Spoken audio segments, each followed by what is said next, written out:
Hi everybody, thank you for joining me at Resurrection High School here in Kitchener. I have with me the God Squad. They are a group of students who do amazing projects here at Resurrection. And right now during Lent, they're working on this almsgiving part of this season by raising, I think it's $10,000 you guys want to raise? Yeah. And this is for a school in Haiti? Yeah, it's to build a library for them. Build a library, okay. If you just want to go around and just say your first name maybe to the people out there to start, go ahead. I'm Angie. I'm Brittany. I'm Erin. Jonathan. I'm Patricia. I'm Steven. Sebastian.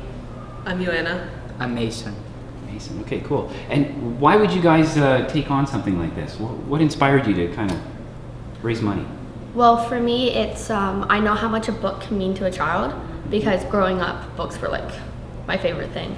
And to give like other children that opportunity to enjoy books is like something really special to me. Cool. How about you, Mason?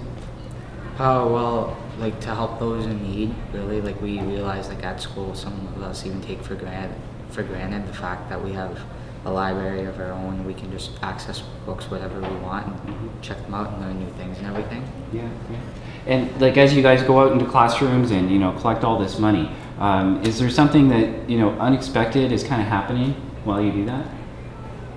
There's certain classes that will be giving more and more each week. Like our aim is to have about $6.67 per classroom per week, and some classes have been giving more and more each week, and it's just amazing that they also understand that there's people that need help and that we who are so fortunate can give that. Absolutely. We've got a newcomer joining the group. Come on to the front. Your name is? Joseph, come on in. He's part of the God Squad. Forgot his red, it's all right. There's one in every group. Yeah, Joseph, come on in here. Just stand right there. Can you tell us why you do something like this, or why you get involved with it? Well, I don't know. I'd say it's good to help out people in need, and that's what Jesus asks us to do. So, I don't know. It's fun. Yeah, that's a great answer. That's me. All right, well, guys, let's hit the classrooms and let's keep raising this 10 grand. How far are you?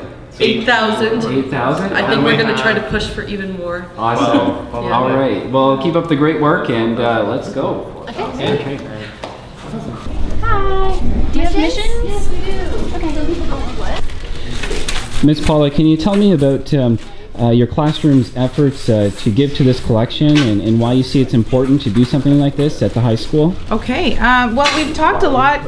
I'm sure these guys will back me up, but each week we spend at least, I don't know, a bit of time every day, and especially on the last day when we make the collection, to really understand that it's more than just about us, that we need to think of other people, other students who are in other parts of the world who don't share the same amount of benefits and blessings that we might have, and that it's so important, even if it's just a little bit, to give, because in giving it's that we receive.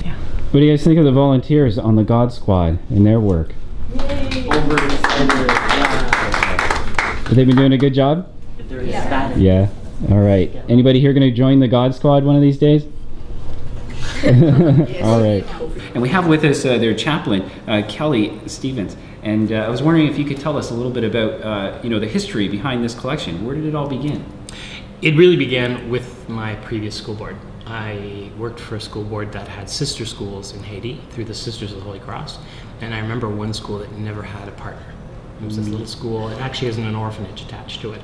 And it's called Marie Immaculée. It's next to Cape Haitian, 550 of the poorest kids on the face of the earth. And I was talking with Sister Maureen, and Sister Maureen was saying, geez, it would be really nice if someone would adopt this school. Hint, hint, nudge, nudge, guilt, guilt. And I thought, I'll bring that to the kids and see if they want to build a library, because they needed a library. Right. This is the 25th anniversary of Marie Immaculée, and the sister who's the principal wanted to do something special for the kids. Yeah. The kids wanted a library, and they wanted to paint their school. Yeah. And so we're going to build a library, and it'll be named after us. Wow. And when he brought this to you guys, what was your initial reaction? How are we going to raise $10,000 in 40 days? That was like my first thought. I'm like, oh, challenge accepted. It's the biggest project the school's taken on in quite a long time, so it was definitely interesting, you could say, for it to be brought forward, because we haven't had something like this in a long time. So it was good for the challenge and stuff for the kids. Wow. I was just excited to hear that it was to build a library. I go to the library at least once a week to either look at books or the magazines that's there, and it's hard to think of having a school without a library, Yeah. because any schools in the area here have libraries, so I was excited to find out. Awesome. How's it changed you in the process? Does it change how you look at your faith, at your school, at the world, yourselves? It makes me very proud of my school to think that many people are willing to donate even a little bit each week to help these kids get a library. So. It makes me realize that if a school of about 1,300 can pull together $10,000 in 40 days, not even, how much the world could do if everybody was like that, then we wouldn't have like poverty and stuff like that. Yeah. So I think I'm gonna continue to fight and be like, this isn't right. Yeah. So it's really like awakened my eyes to this. Awesome. So It's really impressed me, yeah, and I've had more hope in the school now and stuff, seeing that they can pull through and do this, because like I was saying, we haven't done this before, and so this was a big leap for us and stuff, but seeing that the school is pulling through is quite inspiring. Okay. Now, knowing that there might be young people watching this video, what advice would you give them if they're considering, some sort of service project?